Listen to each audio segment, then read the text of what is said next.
ایک بہت ہی concerning news سامنے آئی ہے. بیرسٹر گوہر علی خان جو پی ٹی آئی کے چیئرمین ہیں, while he was attending the supreme court hearing ان کے بلے کے سمبل پہ, تو ان کے گھر پہ آئی بلیو اٹیک, کوئی some people came in, raid ہوا ہے.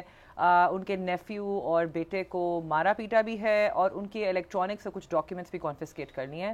قاضی فائز عیسیٰ صاحب کو انہوں نے جب اس بارے میں بتایا تو he is raised concerns, and obviously I G Islamabad کو کہا کہ جی آپ اس کے خلاف کوئی ایکشن دیجیے. It is completely intolerable in his words. ہاں جی, وہ اچھا جب آئی جی صاحب آئے عدالت میں تو ان سے جب پوچھا گیا تو ان کو پتہ تھا کہ یہ معاملات ہے کیا. سو انہوں نے تو کہا جی کہ ہمیں کوئی ٹپ ملی تھی کہ ان کی جس گھر میں یہ جا رہے ہیں ریڈ کرنے کے لیے وہاں کوئی پروکلیمڈ افینڈر پی او وہاں پہ ہیں, تو ان کو ہم پکڑنے گئے تھے. تو ان سے جب پوچھا گیا کہ وہ کون تھے پی او, آپ ان کا نام بتائیں جن کے بارے میں آپ کو شک تھا, تو انہوں نے کہا وہ ڈیٹیل میرے پاس ابھی فی الحال نہیں ہے, البتہ جو A S I A S P جو بھی موقع پہ تھے ان کو پتہ ہوگا, ان کے پاس وہ چیز لکھی ہوئی کہیں ہوگی.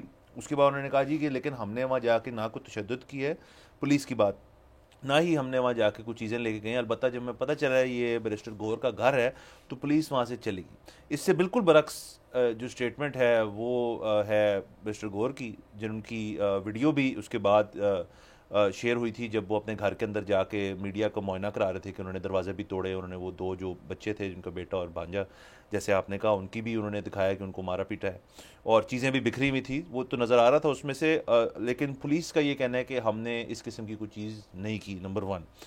دوسرا, قاضی فائز صاحب چونکہ یہ ٹائمنگ اس کی اس قسم کی تھی کہ بالکل وہ علی ظفر صاحب جب اپنی دلیل پیش کر رہے تھے یہ ای سی پی والے کیس کے ریبٹل میں, اور تو ساتھ ہی بیرسٹر گوہر تھے, تو اسی موقع پہ کسی نے آگے کان میں پکارا کہ جی آپ کے گھر پہ یہ ہو گیا. تو اس وقت تو قاضی فائز صاحب نے بات نہیں کرنی تھی, بٹ اس کے بعد انہوں نے جو اسٹیٹمنٹ جو کی کہ جب آئی جی صاحب آگے تو انہوں نے کہا I want heads to roll, یعنی کہ وہ اس پہ کافی کنسرن تھے. تو از خود نوٹس کی جو ایک بلند ترین جو ایگزامپل ہے وہ آج سپریم کورٹ میں بالکل ہی فوراً ہی سیٹ ہوگی. لیکن ظاہر ہے جیسے آپ نے کہا کہ ہم مذمت کرتے ہیں اس قسم کی چیز کی, بالکل کسی کو بھی تشدد کا نشانہ نہیں بنانا چاہیے, کوئی ریڈیں نہیں ہونی چاہیے, اور اتنا قریب الیکشن کے جا کے اس قسم کی چیزیں ہوئے تو پھر ذہن میں بڑے اور مختلف خیالات آتے ہیں. سر پاکستان میں ہر ڈسپیوٹ کا جو ریزولوشن ہے نا وہ ایک ہی ہے, صلح. صلح ہو جائے کہ باقی جو سب سے مزہ آیا, مطلب خیر ویسے تو ظاہر ہے بہت افسردہ ایونٹ ہے, لیکن اس میں جو ٹویٹ تھی نا پولیس, اسلام آباد پولیس کی طرف سے, وہ اس کے الفاظ ہیں کہ پولیس کو اطلاع ملی ہے کہ پولیس نے ریڈ کی ہے.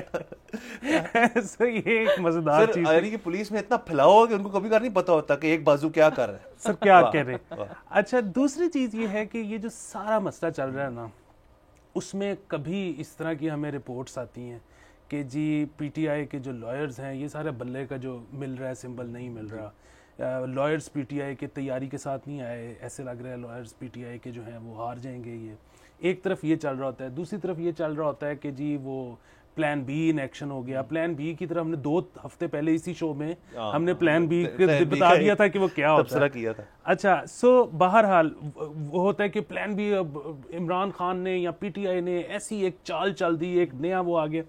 اچھا اس میں نا مجھے ایک تو یہ ہوتا ہے کہ بھائی ساری زندگی ہم نے یہ دیکھا ہے, اور صرف اپنے ملک میں نہیں باہر بھی, وکٹم ہوڈ پلے کیا جاتا ہے. یہ جو نئی جنریشن ہے نا پاکستان کی, یہ وکٹم ہوڈ نہیں پلے کرنا چاہتی. ان کو یہ ہے کہ there is still something up our sleeve. یہ اگر آپ ان کو یہ کہو نا کہ ہمارے ساتھ زیادتی ہوگی تو ان کا دل آپ کے ساتھ نہیں جڑے گا. ان کا دل آپ کے ساتھ جڑے گا جب آپ کہو گے کہ تم دیکھنا ابھی بھی میں جیت کے دکھاؤں گا. یہ ایک نیا فینومینا ہے پاکستان میں. سبسکرائب کریں اور بیل دبائیں تاکہ کوئی خبر رہ نہ جائے.